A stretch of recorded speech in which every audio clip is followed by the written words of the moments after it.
That's a colorful map. Let me see what that thing says. Okay, we can work with that.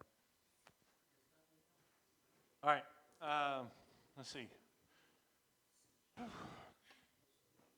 Um, Michael, there we go. Sorry. Um, George, yeah, whatever. You open us in prayer.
All right. So we ended last week with I don't know if this is on, by the way. I had some people tell me they couldn't hear it on the interwebs. So we ended last week with the compilation of Scripture. And again, as we said, that it's not just an isolated mountain or an isolated island of ancient texts that we have when we open the Bible, but rather it's the highest mountain peak of a vast mountain range that we have, right? So there's thousands of writings out there, and again, there's nothing in the ancient times, nothing even comes close to us being able to track something like we can track the life and the death and the resurrection of Jesus. There is no other historical event from antiquity that we have so much evidence for than that time period with Jesus himself. Nothing comes close. Like we use the example of Julius Caesar and his war with Gaul and all of that. It doesn't come close compared to the amount of evidence we have for the Scripture, for the Gospels, for the writings of Paul, and all of those things. Literally thousands upon thousands of documents, right? And then also the liturgy of the early church fathers. So we ended the week last week with that. Again, the council is the council where they put it all together is less of them giving a stamp of approval and more so just an acknowledgement of what the churches at the time were already doing. And when I say churches, I'm not referencing buildings like this. I'm talking about the groups of Christians that were meeting a lot of times in the catacombs or in the homes or places like that. The church buildings have not been built yet because it was still hostile for them to be meeting in public, right? The Roman Empire was after them. The Jews were still after them, and they were doing a lot to try to put that down. Okay, so again, here's your numbers for you real quick. There's 5,500 manuscripts. Just so you know, that's gone up since the writing of this book. They've discovered more. 5,500 manuscripts that attest to the integrity of the biblical text. Let's see, the text of Isaiah is the earliest and most extensive for that book. There's over 3,100 manuscripts that contain nearly all or parts of the biblical text, and about 2,300 lectionaries for worship that contain parts of it dating back to that time period as well. And again, for Julius Caesar's Gallic Wars, there's only 10 copies that are written 900 years after those wars would have been fought, if they happen at all. All right. Okay, so is there a clear historical bias in pretty much every textbook? Absolutely, right? Anybody with their head screwed on right that was an actual academic would look at that and be like, okay, this is crazy. The amount of evidence we have for the biblical text and for the life and death and resurrection of Jesus, the writings of Paul, all of those things. The amount of evidence that we have that is preserved far surpasses anything else. Doesn't even come close, all right? Okay, and so, so talk about that early church that they found in 232. Now let's talk about something that happens that's a major change for Christianity. All the way up until this time, from the time of Jesus all the way up till the Constantine era, which is 285 to 337, the church has kind of existed in the shadows. It's never really been able to come out in full force, with the exception of martyrdom and things like that. There was never a church building that you were expected to go to or attend to. It was all in the shadows, and if they could find the Christians, they would. Remember, we even talked that they had trouble. The Christians had trouble of what to do with these people who had betrayed their faith and betrayed Christ and worshipped idols in order to avoid persecution. What to do with those people when they decided to come back to the church after the persecution ended, right? But that's how the church had existed for the first 285. You can really just sum it up and say 300 years of its life. And then Constantine comes onto the scene. Constantine had a mother, according to the best evidence we have. His mother was a very devout Christian. And she had a heavy influence on him. And as to whether or not he actually became a believer is up for debate. The historical record there kind of goes a little bit of both ways. So I'll leave it up to you what you want to decide there with him. But anyways, Constantine sees the fracturing of the Roman Empire. So to look at our map, the red part here is the Western Roman Empire, and the purple part is going to be the Eastern Roman Empire when it first breaks off. So they decided that Rome was too vast to maintain control of, right? That it had gotten too large. And so Constantine would split the Roman Empire in half in hopes to be able to save it. He also founded a city that is located right here called Constantinople, right on that little land bridge. Very important city, and it's going to play a major role in the future history of the church and also in Christendom as a whole. It would be called Constantinople. That city would be built, and that would be the capital of the Eastern Roman Empire, okay? And again, this is going to pave the way for the split for the Eastern Orthodox Church and the Roman Catholic Church later on. Meanwhile, in Rome, things get very dark very quickly, right? The Western Roman Empire will collapse, but way before the Eastern Roman Empire does. However, remember what we talked about last week about that bishop in Rome is gaining a little more power and a little more influence over time because he's in Rome? Well, that's going to come to full fruition during the time of Constantine. So one of the things that Constantine's going to do, he's got an army. He's got a battle coming up, and that battle is going to take place like right in this area here. And he has a vision before the battle, so the legend goes. He has a vision that he sees up in the sky, he sees a cross, and because of his mother's influence, he knows that the cross, of course, represents Christianity. And when he sees that cross, he hears a voice speak to him and say, "By this you will conquer." Okay? So he decides that day, the next day he gets up, he has all of his soldiers paint crosses on their shields. And sure enough, they go marching into battle with these crosses on their shields, and sure enough, they are granted victory. From that, Constantine decides that one thing the empire needs in order to hold itself together is a uniform religion. And obviously, guess what? Christianity gave him victory on that battle, and so if that's the reason, or if there's a different reason, for whatever reason, legend has it that that's the reason, that he decides that Christianity should be the uniform religion of the Roman Empire, and he will start to push that direction. Yes? He doesn't make it, though, the religion of the empire. There's 3 emperors after him that does that. We're getting there. So he starts pushing it that direction, okay? He's going to start pushing it that direction. And all of a sudden, Christianity, which had to exist in the shadows, does not anymore. Okay? They establish a very, very primitive form of freedom of religion during Constantine's time. So during his time, what he decides is, hey, you know what? We're not going to persecute those Christians. We're not going to kill them. We're not going to go after the Jews either. You guys are just going to have to figure out how to get along. Those of you who worship Zeus and all of the pantheon of the Greek gods and all the Roman gods, and you Christians who say their gods are a bunch of hogwash, you are going to have to figure out how to get along because we're all, Romans, and we're all trying to survive here. So he starts pushing that direction.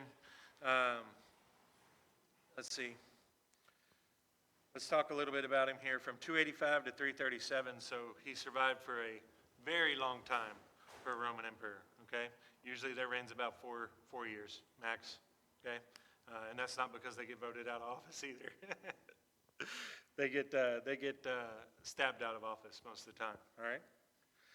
All right, but Constantine was the illegitimate son of the Roman military leader Constantus and a beautiful Christian Oriental freed woman named Helena.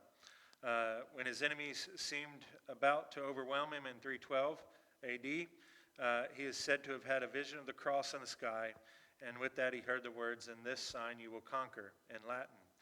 Taking it as a favorable omen, he went on to defeat his enemies in the battle of Melva at the bridge on the Tiber River. And although the vision may actually have occurred, it is likely that Constantine's favoritism to the church was a matter of expediency. The church might serve as a new center of unity, and saved classical culture and the empire.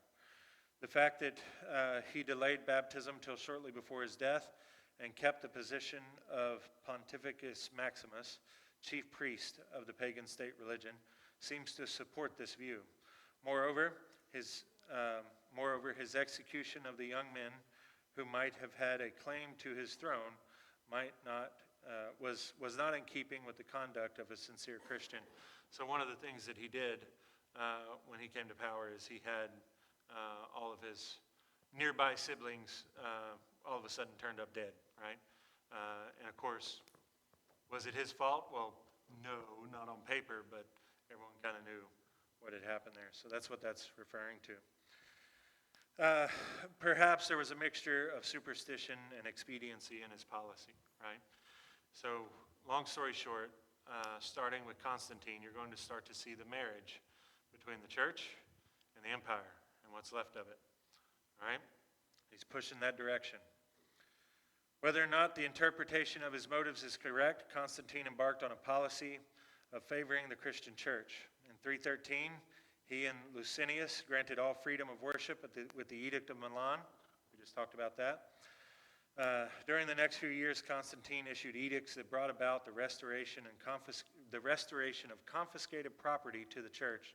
So in other words, a lot of this property that was taken from Christians and places where Christians were gathering was given back to them. Let's see. The subsidization of the church by the state, the exemption of the clergy from public service, a ban on soothsaying, and a setting apart of the day of sun or Sunday as a day of rest and worship. He even assumed a position of theological leadership at Arles, the Council of Arles in 314, and of course the Council of Nicaea, which is the one that gets all the hullabaloo in 325 AD. He posed to arbitrate the Donatius and Arian controversies, and those are two controversies where they're deciding that those two things are heresy. Arianism is heresy. That's a heresy regarding the Trinity. And even though the number of Christians could not have been much more than above 1/10 of the population of the empire at this time, they had a exercised influence of the state in far excess of their numbers. Okay, so again, you see now Christianity is starting to weave its way into the politics and into the government. Okay, this road is not going to end well. Right, it's not going to end well. In addition to granting freed favors to the church and bending it to the service of the empire, Constantine in 330 founded the city of Constantinople. This act helped to divide the East and the West empires and open the way for the schism of 1054. We'll get there. But it did provide but it did provide a haven for the Greco-Roman culture when the West fell to the German tribes in the 5th century. Constantinople became the center of political power in the East, and the Bishop of Rome was left after 476 with political and as well as spiritual power. All right. Constantine also, he continued his policy favoring the church and even went beyond such an extent that they forced paganism into a defensive stance by such procedures as the edicts of banning pagan sacrifices and attendance at pagan temples. Just when it looked as Christianity would shortly become the state religion, it received a setback by the ascension of Julian from 332 to 361 or 363. So one of his heirs is going to roll that back a little bit, right? When Julian comes to the throne, he had been forced to accept Christianity outward, but the death of his relatives at the hands of the Christian ruler and his study of philosophy of Athens inclined him to become a follower of Neapolitanism. And he took away from the Christian church her privileges and restored full freedom of worship. Every facility was given to aid the spread of pagan philosophy and religion. Fortunately for the church, his reign was short, so again, he got stabbed out of office, and the setback in the development of the church was only temporary. Okay? All right, so to sum all that up, he starts moving those two things together. He does a big deal moving that together. The division of the Eastern and Western empires is a big deal. Again, the Western Empire is going to fall very quickly. There's a very angry dude by the name of Attila. Anybody ever heard of that guy? No one's ever heard of Attila? What was Attila? A Hun. Yeah, there we go. Very good. Attila has a kind of a similar story of Moses in the sense that he grew up in Rome and then came back to conquer Rome, right? Minus the whole, true God and all that stuff going on. He was just kind of an angry guy. But anyways, there's a very interesting thing that happens in the Western Roman Empire, and I point this out because it is really kind of a unique thing in history that's kind of one of those things we should take the time to consider. Attila had decided to come back and conquer Rome, the Western Empire, not the Eastern. And at the time, the Western Empire was very weak, very fractured, very divided politically, and did not have the strength in the armies to withstand the Huns. So Attila had conquered most of northern Italy, and in 452, his army shows up at the gates of Rome to lay siege to it. And long story short, a guy by the name of Leo, the Catholics will call him Pope Leo, which by this time in 452, he had already started to take much of that power that's going to grow into what we see today and what we see during the medieval time period. Legend holds it that in 452, Attila's army is at the gates of Rome. The gates open up and Leo goes out and meets with Attila the Hun one-on-one in the conversation between the walls of Rome and between the army of the Huns. What was said in that conversation is not exactly known for sure, but at the end of the conversation, Attila takes his army, turns around, and does not destroy the city. Okay? Why? We don't really know. He had every motive to just go in, destroy the city, plunder it, and take everything he wanted to. Attila was certainly probably not a Christian, probably given more to paganism than Christianity. But whatever was said in that meeting, Attila takes his army, turns around, and marches off, and he wouldn't live long enough to come back and actually take the city later on. Okay, so that's just a very unique thing in history there where that stands out, and it really starts to show you the influence of the bishop in Rome, or pope in Rome, whatever you want to call him at that time, the leader of the church in Rome. Whatever happened there, that army turned around, right?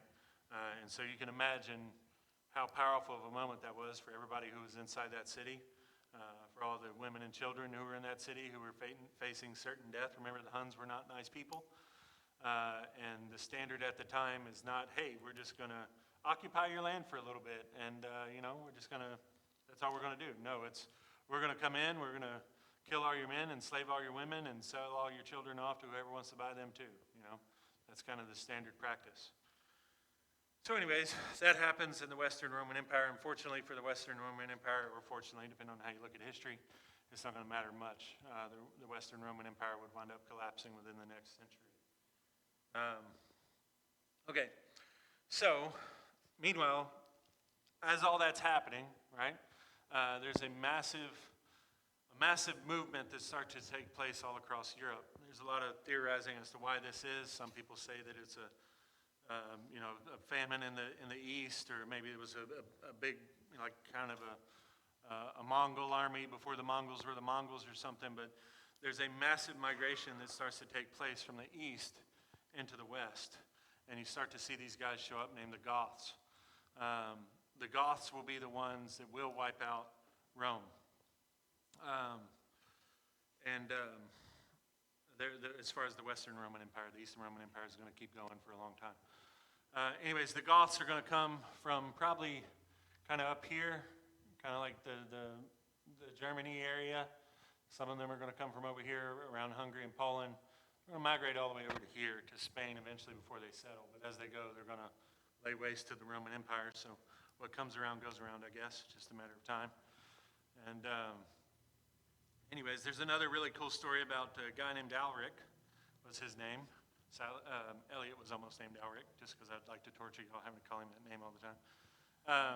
Anyways, a guy named Alaric was the leader of the Goths, and actually by this time, Christianity had started to spread to the barbarians up here. They're called barbarians, but trust me, the Romans were just as barbaric as they were, no doubt. And it had really started to take foot. In fact, so much so that Alaric was the leader of the Goths, the Visigoths, I believe, and he's known to be a Christian, very well known to be a Christian. In fact, so well known to be a Christian that his army, he refused to move or attack with his army on Sunday. He was going to observe, he was going to observe Sunday. That's what he was going to do. Well, the Caesar in Rome, or in Eastern Rome, and I say Caesar lightly because at this point in time the empire is split. It's not what you think of when you see Julius Caesar and the big chariots and the Colosseum and all that. It's not that at this point. Caesar is more of a warlord of northern Italy than he is a Caesar. Anyways, so much so that he decided it would be a good idea to attack Alaric's Gothic army that was coming for Rome on a Sunday, right? And so they tried an attack, and of course it failed. They didn't have the strength to repel them.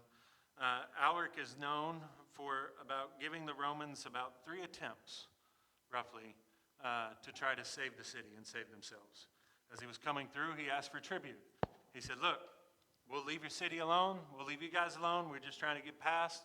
My people need food. They were nomadic at the time. They had lost their homes in the east, whether that be to famine or whether that be to a conquering people that was over there. We're not really sure. Anyways, he asked for tribute. Tribute never came. He asked again for tribute, and instead of the idiot Caesar giving him the tribute, he decided to ambush his caravan, and then, of course, the attack on Sunday. So Alaric would take his army up to Rome, and he even offered, even with his army at the gates of Rome, he gave them one more chance. And the defiant leader of Rome at the time refused, and at this time, Alaric really had no choice, at least as history reads it, because his army was getting pretty upset with him over giving these dummies a bunch of chances and them taking advantage of him. So he gave the order, and Rome essentially was destroyed, sacked, everything burned, looted, all that good stuff. Okay, and that would mark a major downfall. The Western Roman Empire would never really recover from that. Okay, now interestingly enough, the church in Rome would stay. One thing that he did do was he forbid the attack on the church in Rome, like the actual building that had been erected there. Okay. He said, no, we're not going to do that. Y'all go do whatever you want to with the rest of the city, but leave it alone. Okay? As a result, guess who maintained power through all that? The bishop in Rome, the Pope, right? At this point, he's a full-grown Pope. So, so that would mark, really, at the hands of the Goths under Alaric, that would mark the fall of the Western Roman Empire. It's just interesting that Christianity had spread in whatever form. We're not really sure what form of Christian Alaric really was. We know, obviously, the Roman Catholic Church in its full development was still in its infancy, so it wouldn't have been necessarily that, but it was enough to know about Jesus' resurrection, his life, death, resurrection, and they're coming together on the first day of the week to celebrate that resurrection. All right. Evangelization of the barbarians, again, on the fringes of the Roman Empire, interestingly enough, whether through trade or through interaction with the legions, the spread of Christianity would go through there, okay? All right.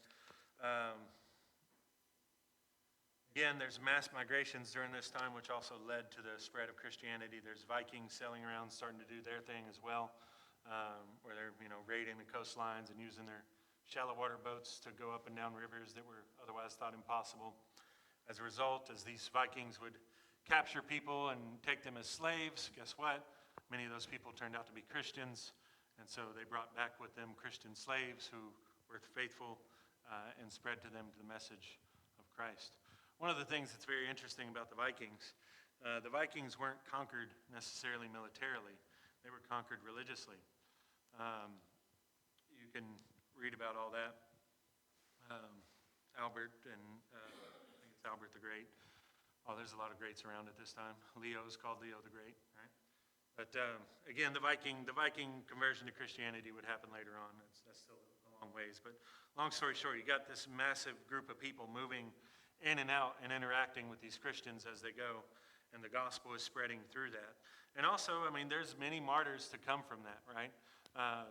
During this time, as the gospel is reaching these barbarians, there's a lot of these barbarians that are killing off Christians. It's happening a lot. And so if you have a book of martyrs, you'll read a bunch of their stories that are in there as well. All right, the British Isles. So we know where that is, right? Big old fancy city up here. Yeah. The British Isles, they're won for the gospel by Gregory the Illuminator in about 301.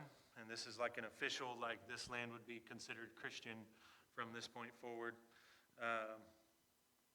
When in about 301, King Turiades, we'll go with that, was converted and baptized. The Bible translated into the Armenian language by 433. Some claim that several million people were won. Armenia was the first state to become officially Christian in spite of persecution through the centuries. The Armenians have held tenaciously to the Christian faith. So starting in 301, so that's kind of right in the middle of Constantine's stuff. And as we said, he would begin the process of the Roman Empire, the Eastern Roman Empire, becoming Christian. Let's see.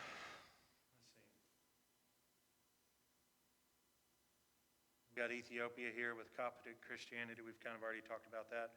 A guy by the name of Frumentius, 300 to 380. He came to Ethiopia as a slave and was later freed. He won the Ethiopians to Coptic Christianity, and Athanasius of Alexandria made him the head of the Ethiopian church under the Aegis of Alexandria. Okay, so he would kind of be the bishop or whatever you want to call him there, kind of the head of the Ethiopian church. Let's see, in Ethiopia, his name was, let me go back, Frumentius, Frumentius. Yep, no problem. And again, capitalized there in in Alexandria. And remember, Alexandria is like right here, right? So you say, Matt, that's a long ways from Ethiopia. Today, Ethiopia is way down here. We'll talk about why that is. We'll get there. Okay. So, let's finish talking about him. By the way, that Ethiopian church, that form of Ethiopian Christianity, is still there today.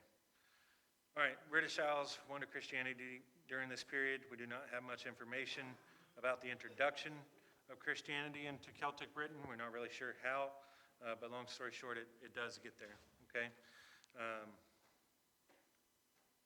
Yeah. Missionary work with the Goths, the Visigoths and all that, that began in 311, 381. And so, again, by the time the Goths will be coming to conquer the Roman Empire, their leader would actually be a Christian, all right? Or at least considered Christian at the time.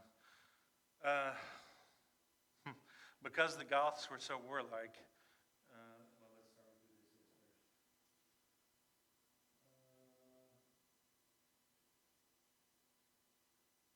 Danube, okay. Missionary work among the Goths began before the Visigoths poured over the Danube into the Roman Empire in 311 to 381. An Arian Christian felt that missionary work among these people, consecrated bishop of the Gothic Christians, he went to live among them. His work was so successful that when the Goths came to the Roman Empire, many of them came as Christians. As the first outstanding missionary translator, he returned reduced the language of the Goths to writing. And after creating an alphabet, he gave them the scripture in their own tongue. Because the Goths were so warlike, he felt justified in not translating the books of Kings into their language.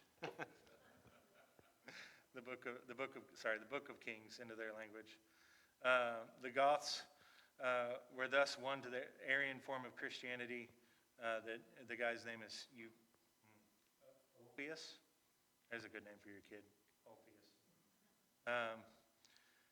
This fact will later give the church in the West the difficult task of not only converting many tribes from paganism, but also converting the Visigoths of Spain and the Lombards from Arianism to Orthodox Christianity. All right? Okay. Where else do we want to go? Any questions so far? Covered a lot. We've covered the British, the Germans, the Gauls. We can talk about the Gauls. Franks at this time. They've evolved into Franks. They're no longer Gauls. Gregory of Tours, 538, 594, in his book, The History of the Franks, described a settlement and the conversion of the Franks near the end of the 5th century. Clovis, the king of the Franks, married Clauditia, a Christian princess of Burgundy. Clauditia's influence combined with that of Clovis, believed was divine aid in battle, and led to his conversion in 496 when he became a Christian. The mass of his people also accepted Christianity. You notice in a theme there that it's the ladies converting their husbands. Yeah. Didn't work that way for Nero, unfortunately, with his mom. But anyway, Burgundy, just so you know, is like right here. It's kind of what we call the lowlands now. And of course, the Frankish Empire is going to be right here. A guy by the name of Charlemagne is going to show up soon.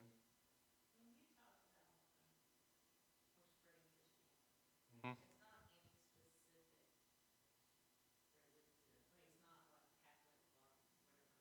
Yeah, so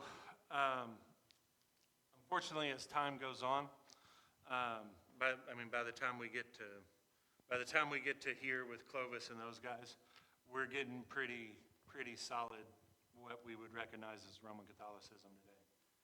So we'll talk about how the church is going to take control of that power to the point that by the time we get to the time of the Crusades, the Pope is more powerful than any king in Europe.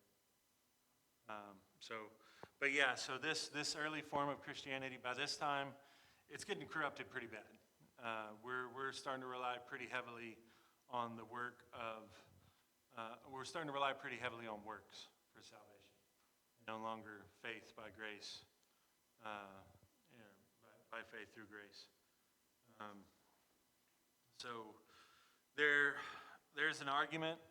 Unfortunately, there's not much evidence, but there's an argument to say that throughout all of this, and of course the argument goes through what Jesus promised when he was talking to Peter, and he said the gates of hell will not prevail over the church. Jesus, of course, built his church. It's his church.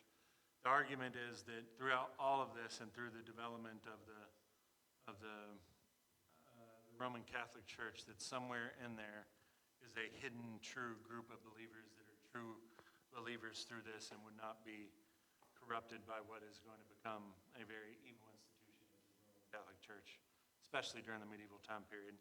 They've toned it down a little bit, but that's just kind of surface toning it down.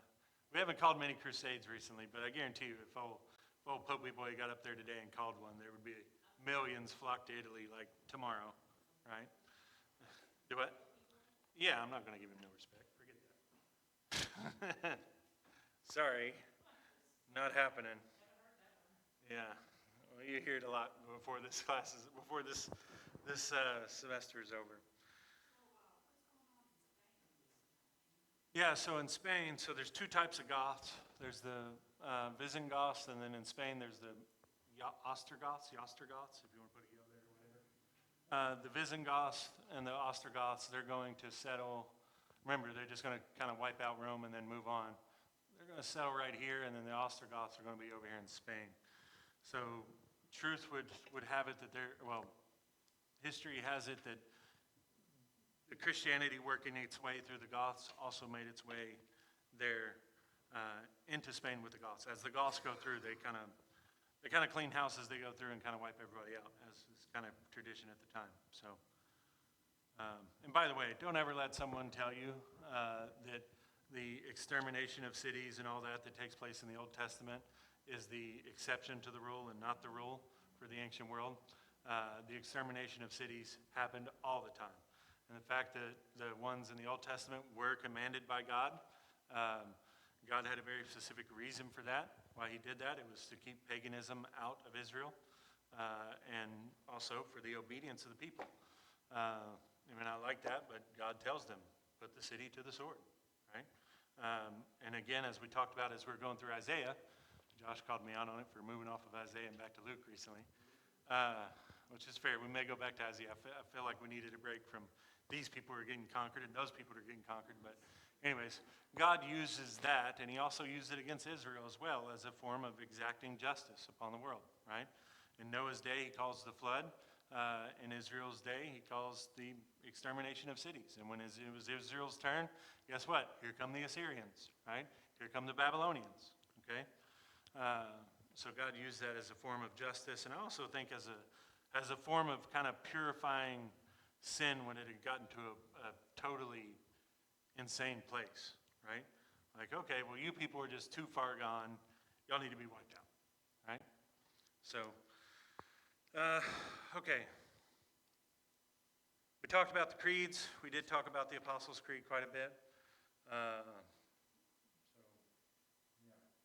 Questions, comments? I think we covered Spain. Did that kind of answer your question about what's happening in Spain? Yeah, okay. So by this point, we're looking at the majority of Europe and North Africa is starting to look pretty Christianized, right?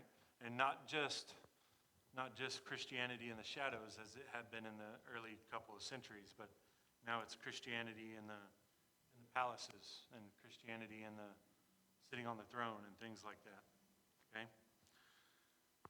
So,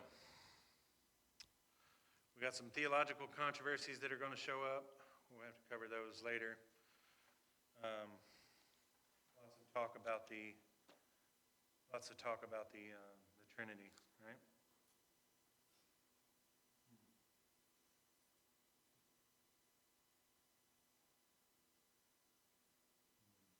Maybe I just get him to put this chart up there for you also. We have to look at this.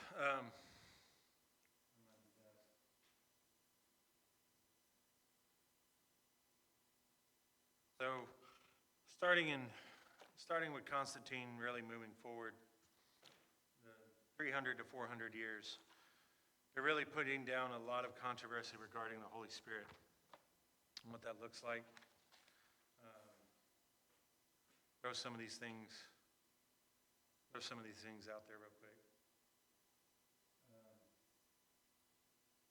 Some things that are showing up, some ideas about the nature of man. Augustine introduces the idea that the soul is inherited. We talked about that. They were very concerned about that. That's not really a big talk for us Now, interestingly enough, that one's kind of fallen by the wayside about where do the souls come from? How do they get there? If God can't create anything evil, and human nature means that, or sinful nature means that we're evil, where do our souls come from? Augustine kind of taught the idea that the souls were inherited. He also taught the idea pretty heavily about original sin, that kind of doctrine that we still hold to today. And then also, Augustine, Origen, who's his contemporary that they argue back and forth. Yeah, the free will argument's going to show up with Augustine. It's really going to, that's when it at least reaches the pages of history at least. I think it was Origen. His friend.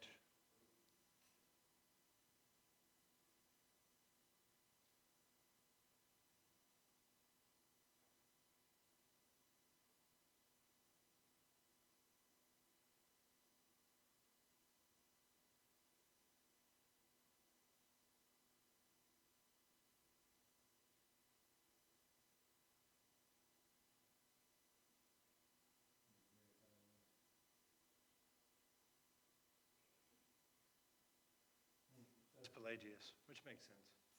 He's the next guy listed there in the book. I guess that was off on Origen. That's all right, that's why I got to check it. All right, so Augustine and Pelagius would bring up the debate about free will. Do we really have free will? Can free will even really exist? If God is sovereign and God is divine, God knows everything.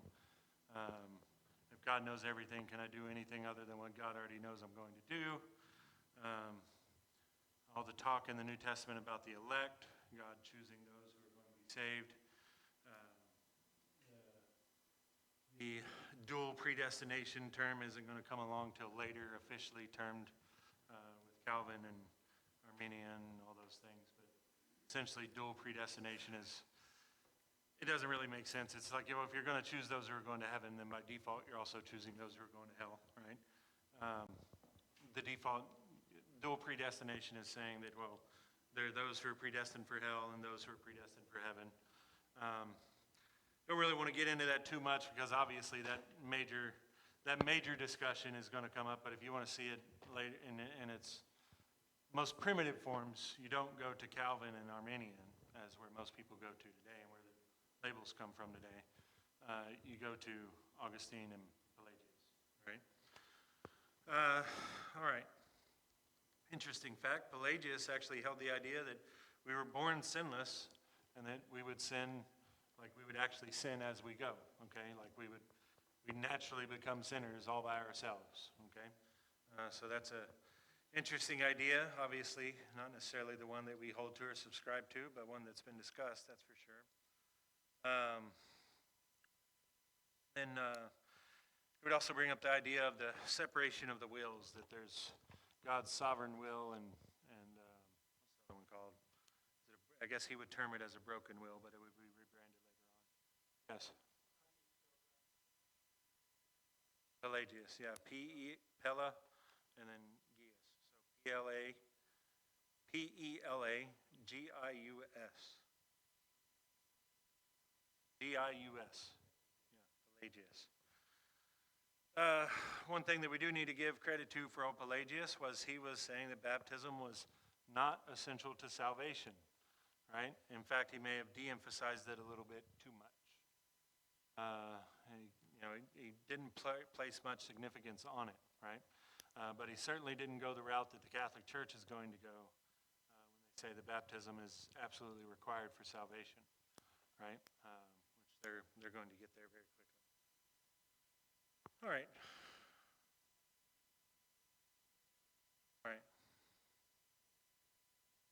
That's the nature of man between Augustine and Pelagius. Let's talk about Christ's nature real quick. We can go through that.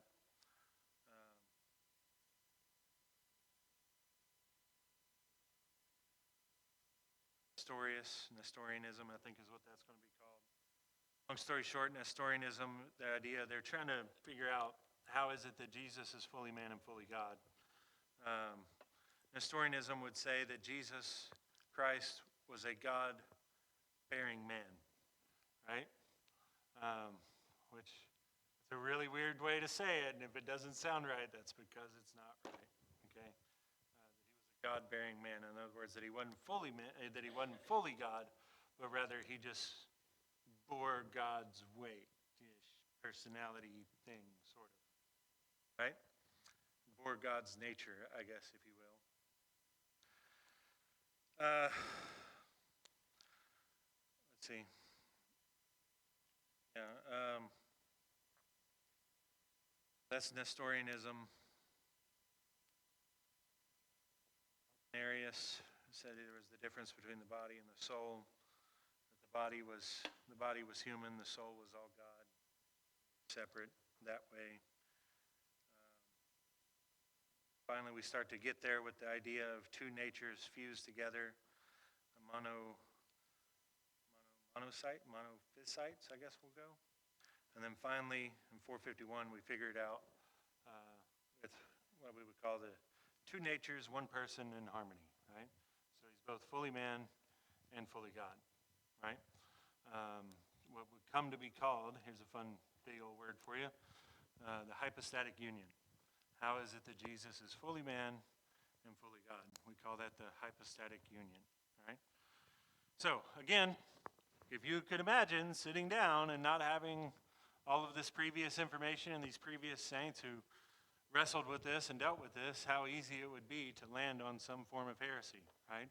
Like I said, it's almost impossible to describe the Trinity accurately without subscribing to one form of heresy or another, right? It's something that is not of this world, the bond inside the Trinity, right? How 1 + 1 + 1 = 1, and the math doesn't add up right? It defies the world as we know it. All right, questions about those things?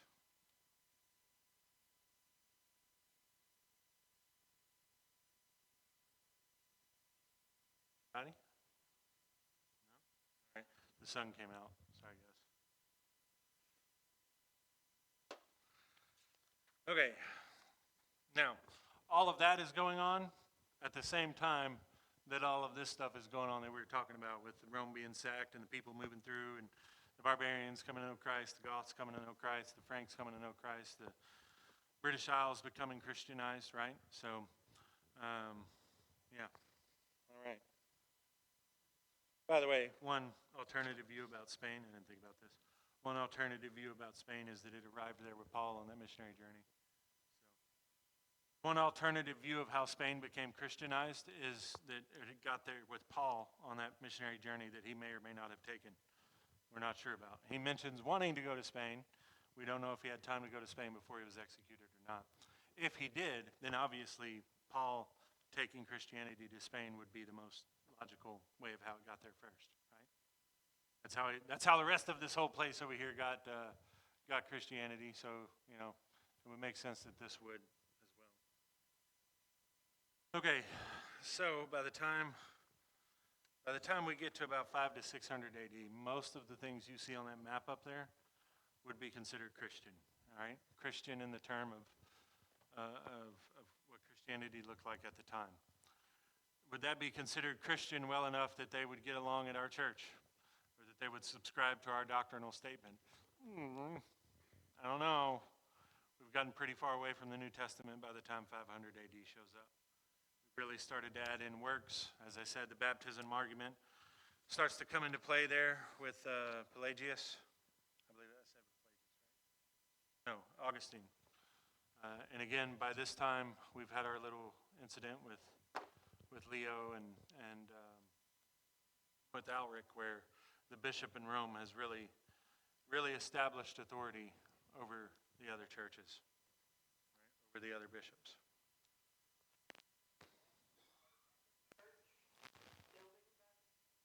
Yes, so church buildings would be getting built once Constantine starts to come to power.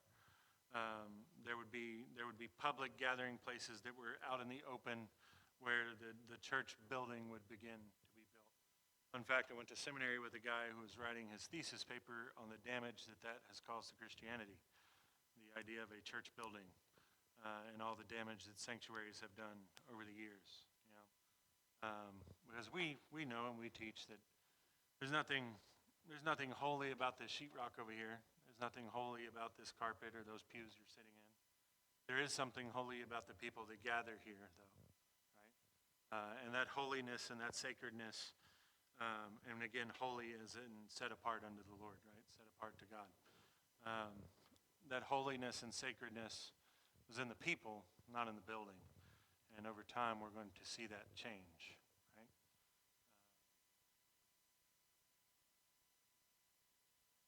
Not accurately change, but change, right? The mindset. All right.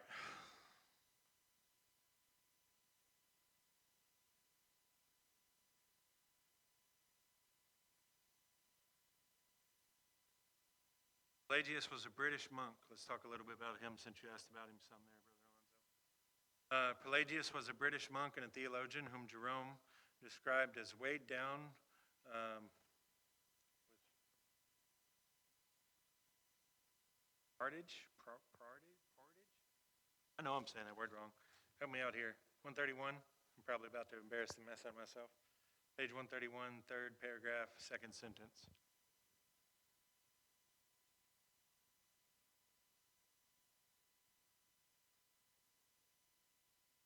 Oh, okay. Never seen that word before. Porridge, like the food, like the three little bears?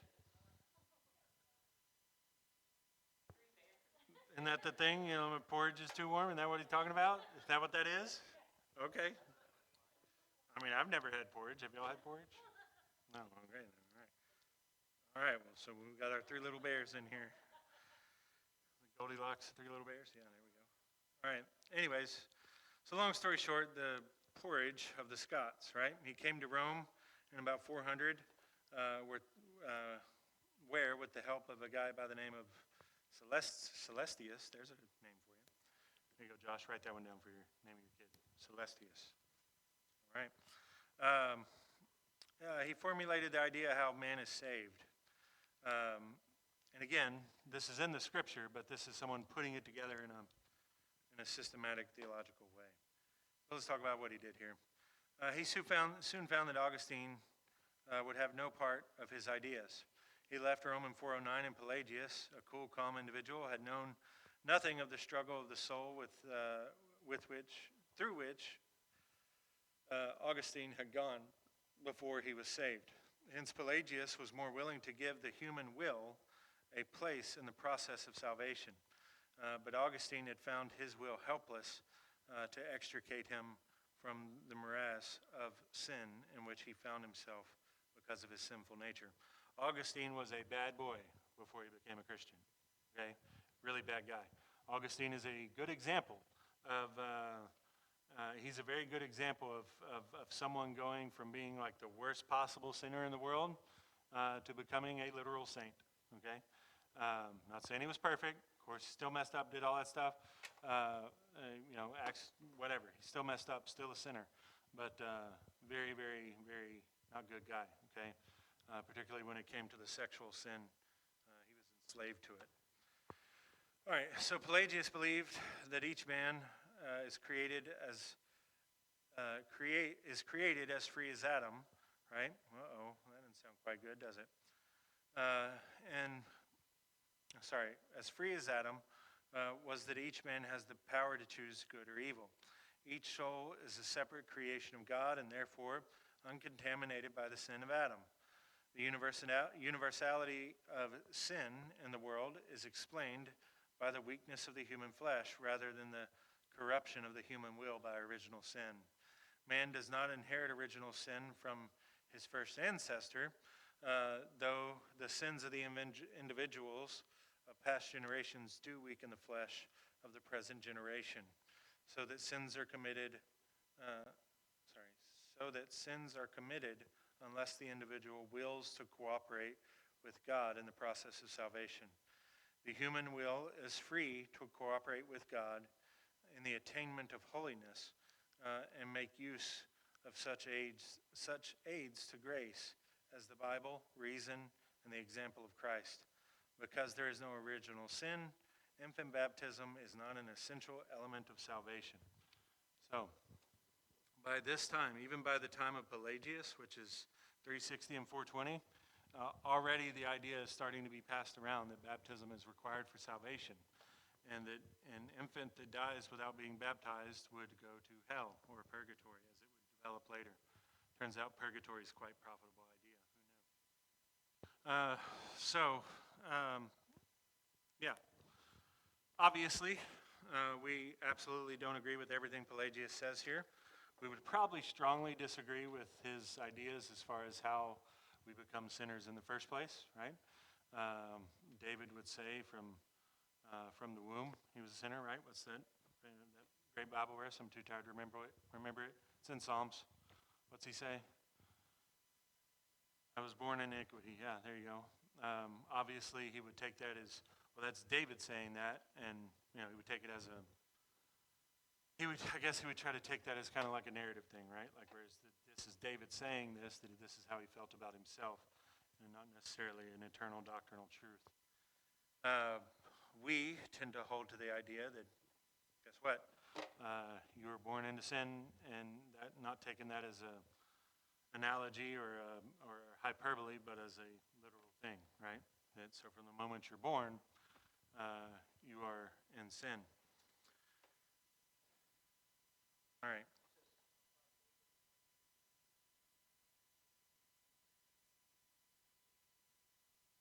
They're born what? Really? Psalm 86.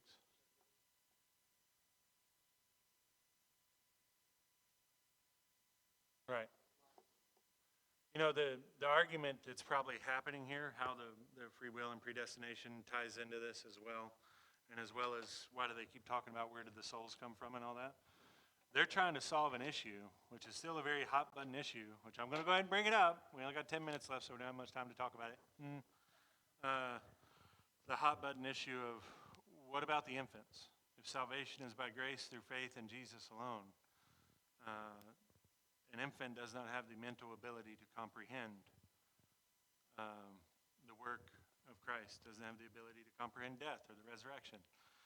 So they're trying to solve a very difficult problem, which is the problem of if we're sinners from the beginning, from the moment we get here, no sin can go unpunished. So what happens to these babies that keep dying, right? Just so you know, that discussion has not gone away. It's still very much alive and around today. Most Baptists will teach an idea of what we call the age of accountability. The scriptural proof for that is shaky at best. So this whole debate about where the soul comes from and when does sin become sin and when does that being become a sinner, it matters a lot if you start to think about it. So, yes.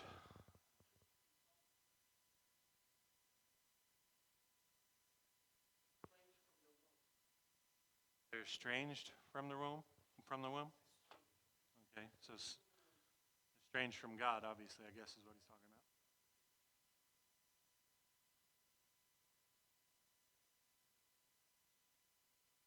What about those who don't speak lies?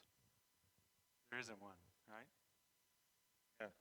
So, yeah, obviously Pelagius, we're not going to agree with everything he says. You're also not going to agree with everything Augustine says. The same is true with all those early church fathers. Like, they contribute what we do when we look at their life and their works, right? All the ones we talked about last week. We look at the things that they settled, which have the most scriptural support, right? And just because Augustine said it, and you got to remember this if you're going to go study into a lot of these theological topics that we're going to be talking about. Just because Augustine said it, that does not mean Paul said it, okay? Just because Augustine said it doesn't mean that it's in your New Testament, okay? You'll find out that theology is very much like math in some ways, right? That because this is true, this has to be true, and that has to be true, right? And before you know it, if you keep going down that line, you're going to get to something that you're forced into a corner to say, well, this has to be true, but wait a minute, the Bible doesn't say that. So now what, right? So, but yeah, Pelagius, Augustine, those guys, the argument of the bondage of the will or free will, right? God's sovereignty versus free will. Romans 9 and Romans 10 is where that's going to come from. All right, been accused of being long-winded, so it's 6:01.